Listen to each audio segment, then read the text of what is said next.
Hello study with me. ഞാൻ ഇന്ന് കഫേയിൽ പോയിരുന്നിട്ട് പഠിക്കാമെന്ന് വിചാരിച്ചു കേട്ടോ. ഞാനൊരു എക്സാമിന് വേണ്ടി സ്വന്തമായിട്ട് പ്രിപ്പയർ ചെയ്യാണ്, കോച്ചിങ് എടുക്കുന്നില്ല. അപ്പോൾ അതുകൊണ്ട് തന്നെ വീട്ടിലിരുന്ന് പഠിക്കുമ്പോൾ കുറച്ച് ഡിസ്ട്രാക്ഷൻസ് കൂടുതലായതുകൊണ്ട് പുറത്ത് വന്നിരിക്കുകയാണ്. അപ്പോൾ ആദ്യം തന്നെ ഒരു കോൾഡ് ബ്രൂ പറഞ്ഞു. അത് കഴിഞ്ഞിട്ട് നമ്മൾ ബയോളജിയിൽ സ്റ്റാർട്ട് ചെയ്യാമെന്ന് വിചാരിച്ചു. ഇപ്പോൾ ഞാൻ പഠിക്കുന്നത് ബയോളജിയിലെ ആനിമൽ കിങ്ഡം എന്നുള്ള ടോപ്പിക്കാണ്.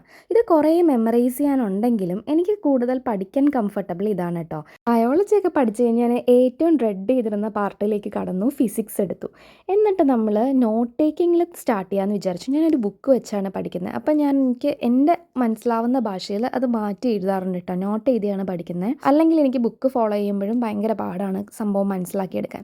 ഒരു 5 മണിക്കൂറോളം ഞാനിവിടെ സ്പെൻഡ് ചെയ്തായിരുന്നു. അപ്പോൾ ഞാൻ എൻ്റെ സെക്കൻഡ് ബിവറേജും പറഞ്ഞു, ഒരു മിൽക്ക് ഷേക്കൊക്കെ കുടിച്ചിട്ട് കുറച്ച് ഉഷാറായിട്ട് പിന്നെയും പഠിക്കാമെന്ന് വിചാരിച്ചു. ഈ ആർട്സ് ബാക്ക്ഗ്രൗണ്ടിൽ പഠിച്ച ആളായതുകൊണ്ട് പല സാധനങ്ങളും ഞാൻ ആദ്യമായിട്ട് കേൾക്കുന്ന പോലെ കേട്ടോ. എനിക്ക് ചില സമയത്തൊക്കെ നല്ല സങ്കടവും വരാറുണ്ട്. പക്ഷെ നമുക്ക് പഠിച്ചല്ലേ പറ്റൂ.